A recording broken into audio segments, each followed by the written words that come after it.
বাইরে তো একেবারে প্রচুর বৃষ্টি, বর্ষাকাল, আষাঢ় মাসের বৃষ্টি শুরু হয়েছে, তার মধ্যে আমার রান্নাঘরটা ভেঙে গেছে।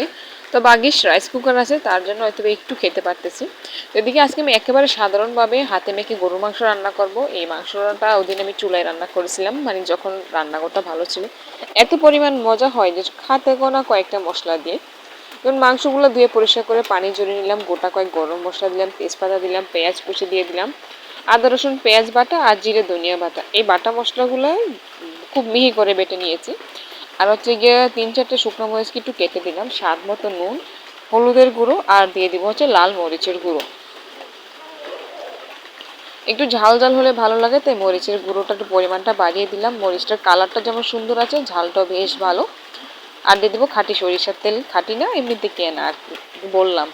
তো সরিষার তেল দিয়ে হচ্ছে গিয়ে মাংসটাকে প্রায় 5 থেকে 7 মিনিট মাখাবো, এত ভালো করে মাখাবো।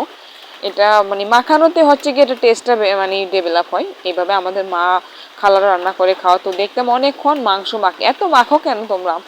বলো যে মাখামাখির ভিতরেই তো মজাটা আসে। তো তাদের কথাগুলো আসলে এখন যখন রান্না করি কাজে লাগাই, তখন তো কাজে হাত লাগাই না, এখন আর কি সেগুলোকে ব্যবহার করি। তো আমার ছোটো মেয়েও এখানে বসে বসে ফুটু করতেছে আমার সাথে।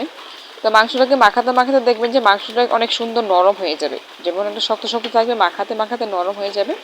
আর তেমন একটা পানির প্রয়োজন নাই, যেহেতু আমি রাইস কুকারে দিব। রাইস কুকার কিন্তু অতটা বেশি পানি লাগবে না।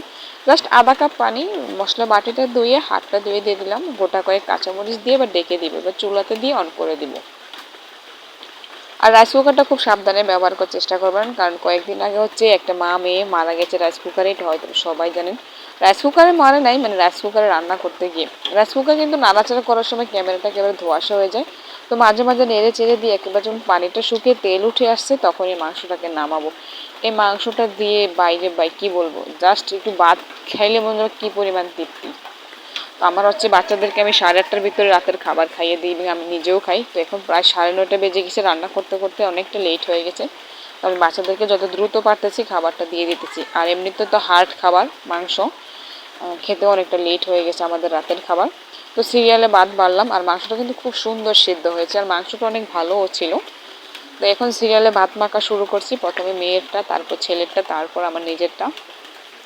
তো যে যেখান থেকে ভিডিও দেখবেন অবশ্যই ভালো লাগলে একটা কমেন্ট করবেন, আর অবশ্যই ভালোবেসে সাপোর্ট করে যাবেন। সহজ সহজ রান্নার ভিডিওগুলো পেতে চাইলে অবশ্যই ভালোবেসে পাশে রাখবেন।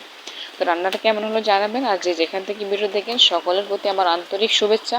সবাই ভালো থাকবেন, সুস্থ থাকবেন, শর্টকাটভাবে স্বাস্থ্যসম্মত খাবার খাবেন। আল্লাহ হাফেজ।